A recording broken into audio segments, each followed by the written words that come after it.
পেটের ক্ষুধার জ্বালায় যে চুরি করবে, আল্লাহে তার হাত কাটার কোনো অধিকার রাষ্ট্রের নাই।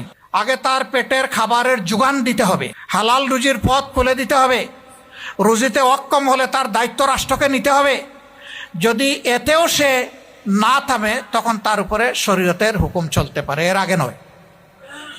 অনেকে মনে করে যদি কোরআনের আইন চালু হয় তাইলে বোধহয় এক এক করে লক্ষ লক্ষ মানুষের হাত কাটা যাবে। না তো, সারা রাষ্ট্রে 2 জনের হাত কাটা গেলে সবার কান খাড়া হয়ে যাবে।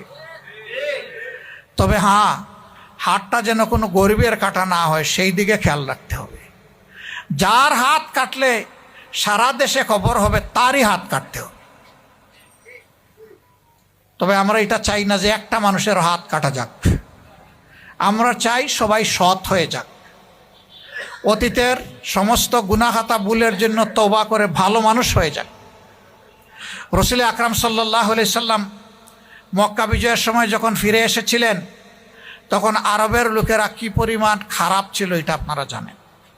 তারা নিজের ঔরসজাত মেয়েকে জীবিত কবর দিত অথবা হত্যা করে নিজেই ধাক্কা দিয়ে গর্তের মধ্যে ফেলে দিয়ে মাটি চাপা দিত। এরা ছিল এত নিকৃষ্ট। কাবাগরের চতুর্দিকে উলঙ্গ করে যুবতী মেয়েদেরকে তারা দৌড়াতো আর হাততালি দিয়ে এনজয় করত। এরা এত নিকৃষ্ট, আল্লাহর ঘরের সাথে অপমানজনক আচরণ করতো, এই বেয়াদবি করত। কিন্তু মক্কা বিজয় যখন হলো, আল্লাহ রসুল একটা সাদা উটের পিঠে বা কচ্ছড়ের পিঠে, তিনি জিজ্ঞেস করলেন, ও মক্কাবাসী, আজকে মোহাম্মদের কাছে তোমরা কি চাও? সর্দার বুদ্ধিমান আবু সুফিয়ান মাথা উঁচু করে দাঁড়ায় বললেন, আপনি আমাদের সম্মানিত ভাই, আপনি আমাদের স্নেহের বাতিজা, বলেই বসে গেলেন। কি চান এটার বললেন না। মুহাম্মদ রাসূলুল্লাহ সাল্লাল্লাহু আলাইহি সাল্লামের কাছে মেসেজ ক্লিয়ার হয়ে গেল। একজন ভাই তার ভাইয়ের কাছে যা চায়, একজন ভাতিজা তার চাচার কাছে যা চায়, আজকে মক্কাবাসী আমার কাছে তাই চায়।